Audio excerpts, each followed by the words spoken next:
अस्सलाम वालेकुम students, welcome back to Infal institute of health sciences Lahore. उम्मीद है स्टूडेंट्स आप सब खैरियत से होंगे। स्टूडेंट्स चैप्टर नंबर 4 हमारा चल रहा है कॉम्प्लिकेशन ऑफ प्रेगनेंसी, यानी प्रेगनेंसी के दौरान जो भी कॉम्प्लिकेशन जिसमें पेशेंट की कंडीशन जो है वो बहुत डेंजरस हो जाती है, बेबी की डेथ हो जाती है, सम टाइम मदर की डेथ हो जाती है। तो इसी में आज का जो हमारा टॉपिक है वो है सेप्टिक अबॉर्शन इन प्रेगनेंसी, यानी प्रेगनेंसी में अगर अबॉर्शन हो जाता है तो जिसमें हमने कुछ अबॉर्शन के टाइप्स पढ़ी थी, उन्हीं टाइप में से एक ये टाइप है सेप्टिक अबॉर्शन।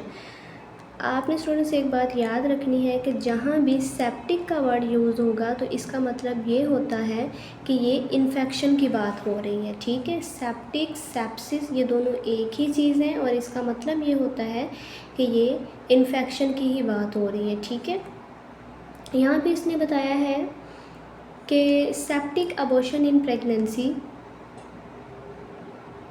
इसके सबसे पहले आप डिफ़ाइन देख लें। Sewer life threatening condition caused by systemic infection, यही चीज़ आपको बताई है कि इसका जो मेन मीनिंग है वो है इन्फेक्शन, यानी इन्फेक्शन ही इस चीज़ को कॉज कर रहा है और आगे जो है ना वो हर चीज़ को, हर बीमारी को लीड कर रहा है, चाहे वो किसी भी तरह का मसला है।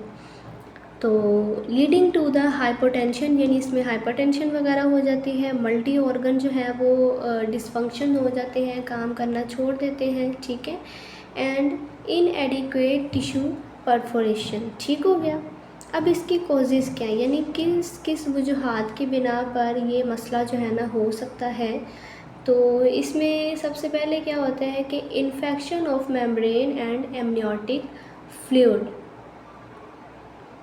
यानी इसमें ये होता है कि जो मेम्ब्रेन होती है, जो एमनियोटिक फ्लूइड होता है, उसके अंदर इन्फेक्शन वगैरह हो जाता है उस एरिया पे, या एमनियोटिक फ्लूइड में इन्फेक्शन हो जाता है, पोस्टपार्टम एंडोमेट्राइसिस वगैरह हो जाता है। ठीक है, यूरिनरी ट्रैक इन्फेक्शन जिसको हम यूटीआई इन्फेक्शन बोलते हैं वो हो जाता है। Surgical site infection, surgical site infection में ये चीज़ आ जाती है कि लाइक एक पेशेंट है, उसकी कोई सर्जरी वगैरह हुई है प्रीवियस कोई, ठीक है, तो उसको कोई मसला मसाइल बन जाता है या किसी भी तरह का जो है कोई भी मसला बन जाता है। ठीक है, तो इसमें जो है ना वो उसमें जो भी इंस्ट्रूमेंट वगैरह यूज़ किए गए वो अनसिटलाइज्ड है, अच्छे से वो वॉश नहीं किए हुए थे।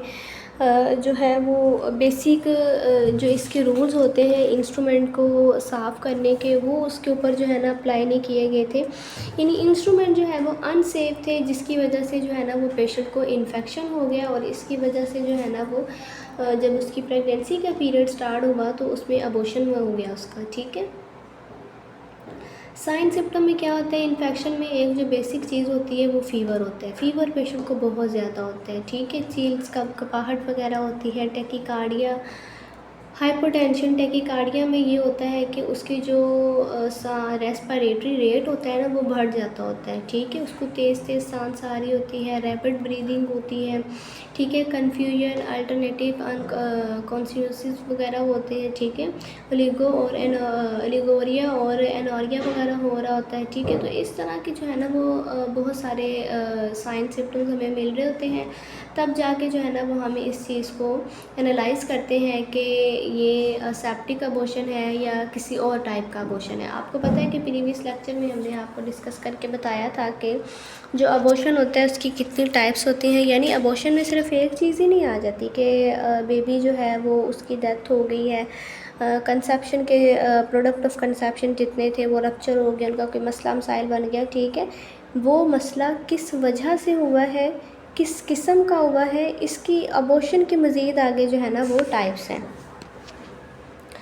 ठीक हो गया, तो इसमें सबसे पहला देखें आज उसने मैनेजमेंट का बताया हुआ है। मैनेजमेंट में वो कह रहा है कि इमीडिएट रेसिस्टेशन विद आईवी फ्लूइड, यानी पेशेंट जब हमारे पास आता है तो हमारी जो बेसिक इंटरवेंशन होनी चाहिए वो सबसे पहले हमने उसको फ्लूइड वगैरह अटैच कर देना है। ठीक है, broad spectrum antibiotics covering gram positive and gram negative organism, antibiotic जो है उसको हमने वो लगाना है।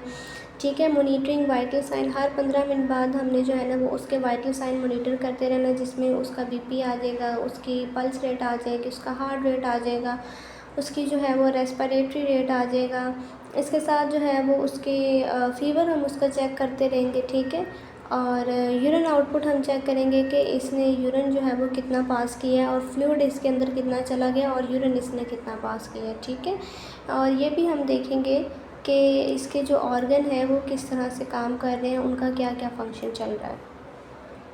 सपोर्टिव केयर हम पेशेंट को देंगे, ऑक्सीजन वगैरह देंगे, उसको जो है ना वो रिलैक्स वगैरह करेंगे, उसकी एंजाइटी को दूर करेंगे, ठीक है। उसको थोड़ा बहुत आपने जो है ना वो सपोर्ट करना होता है कि वो परेशान ना हो, जस्ट एक टेम्परेरी चीज़ है, कुछ माइनर सा ट्रीटमेंट होगा तो वो बिल्कुल जो है ना वो ठीक होगी, ठीक है। यानी पेशेंट को आपने जो है ना वो इनकरेज करना है कि वो इसको स्ट्रेस ना ले और एक माइनर सी कंडीशन है वो बिल्कुल ठीक हो जाएगी, ठीक है। इस तरह से आपने जो है ना वो पेशेंट की काउंसलिंग करनी होती है। Delivery if infection is related to intrauterine sources, यानी इंट्रायूट्राइन सोर्सेज में जब उसकी कोई डिलीवरी वगैरह हुई है तो उसमें इन्फेक्शन वगैरह था, उससे रिलेटेड था, तो ये भी बहुत मसला कोज वगैरह करता है, ठीक है। तो इसमें जो है ना वो मोस्ट इम्पॉर्टेंट इसकी मैनेजमेंट है और इसके साइन सिम्टम्स है, ठीक है। इस क्वेश्चन में ये पेपर में काफ़ी दफ़ा पूछा गया और इससे रिलेटेड जो है ना वो MCQs वगैरह भी आते हैं, ठीक है। तो इसको आपने अच्छे से याद करना है। ये है आज का हमारा लेक्चर। उम्मीद है जी आपको लेक्चर समझ में आएगा। सो बहुत शुक्रिया, जज़ाकल्लाह। दुआओं में याद रखें। अल्लाह हाफ़िज़।